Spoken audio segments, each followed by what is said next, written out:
Good day everyone, we are Group 5 and today we're going to discuss production and planning.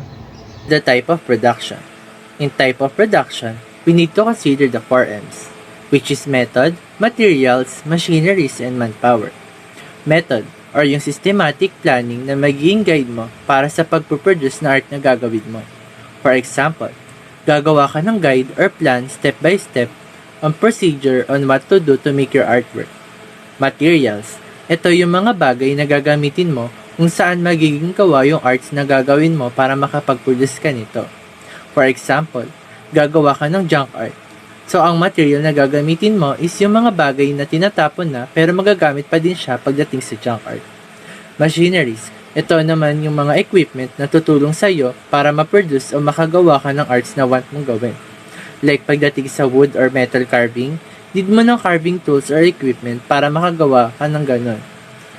Manpower, ito yung skills o kaalaman ng isang artist para makapag-produce ka ng arts. So kung ang isang artist ay magaling sa imagination and paintings, maaari niyang mai-apply iyon upang makagawa ng arts na related sa skills niya. So, title or name of production. Simple lang dapat.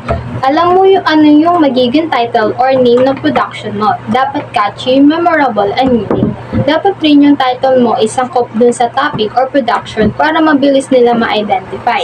Dapat rin na mag-research ka about sa title na napili mo para malaman mo kung ito ba ay walang negative feedback or hindi pa siya overused. Next is venue or platform. So, yung venue or platform, ito yung physical space na kung saan gaganapin or kung saan isasagawa yung event or productions. So, gaya ng sabi ni Ma'am, nung nag-gym tayo is, kapag maraming tao, dapat mas malaki yung space or mas malaki yung lugar na paggaganapan ng event or productions para hindi crowded, hindi siksikan yung mga tao. So, next is target audience. Sa target audience, pipili tayo or i-identify natin yung magiging audience natin. So, for example is, ang audience natin is mga babae. So, i-identify natin or be specific kung ano klaseng babae. For example is mga estudyante, or mga babaeng nagtatrabaho or mga babaeng teenager, gano'n. So, hindi tayo pipili or hindi tayo kukuha ng audience na hindi makaka-relate sa gaganaping production or event. So, yung date of implementation, kailangan daw kapag magsiset ka ng time, kailangan realistic. For example, merong pinapagawa si Ma'am Kim na project, tapos sinabi natin na mapapasa natin siya within 5 hours.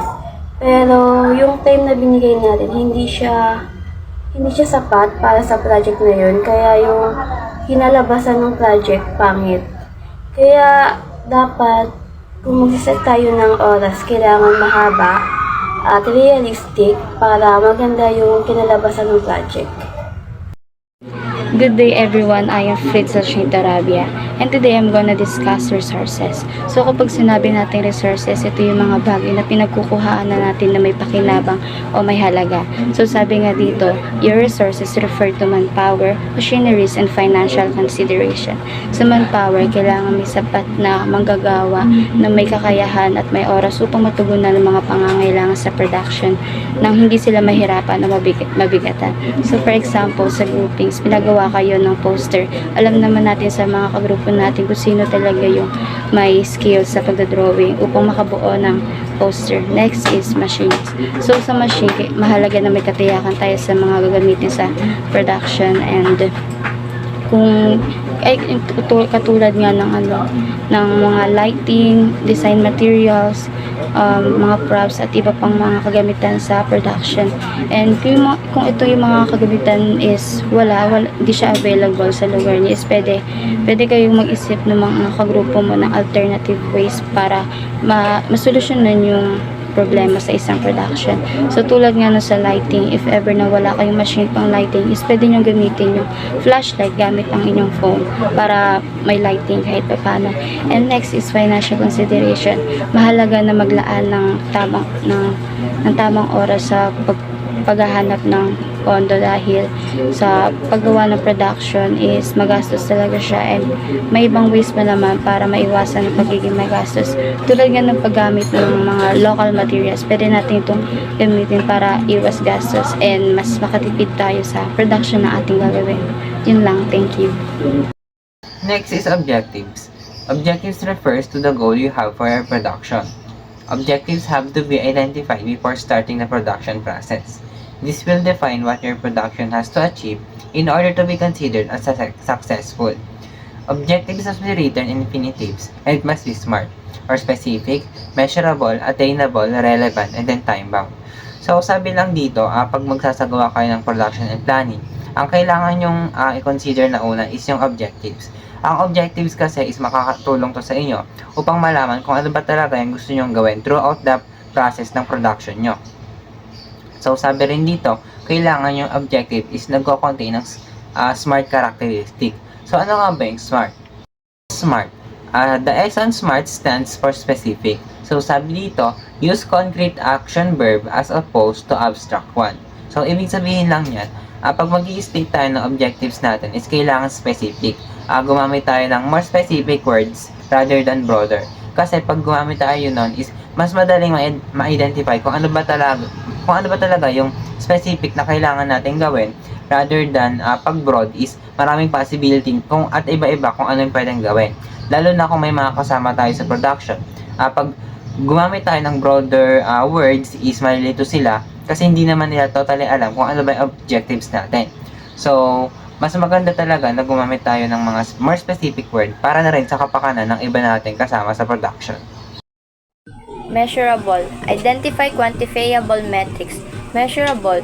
Quantifiable metrics for production planning include tracking production costs, monitoring project timelines, assessing resource utilization, ensuring quality control, measuring production output, and evaluating customer data to the efficiency and effectiveness of the production process within the regional arts context in the Philippines. The next one is attainable. When we say attainable, it's something like you want to achieve. Kasi yung attainable, it means like achievable siya. So, sa attainable naman, meron tayong goals dito and tools na gagamitin para ma-achieve yung isang bagay. For example na lang is sa mga arts. Sa arts, di ba, pag gagawa tayo ng arts, you need tools or mga yung goals mo para paano ma-achieve yung gusto mo sa art na yon. So, sa mga tools, we need pencil, art materials, or mga paper. Yun yung sa attainable. Relevant. The objective set must have significant impact to the production when achieved, meaning when the goals are met, they should significantly affect the production, giving us direction and a sense of purpose. Time-bound. Every goal needs a target date so that you have a deadline to focus on and something to work toward. For example, is nagbigay ng deadline yung mga teachers natin. So, kailangan natin magpasa agad dun sa mismong deadline para hindi tayo kulang sa activities and para kumpleto din yung grades natin.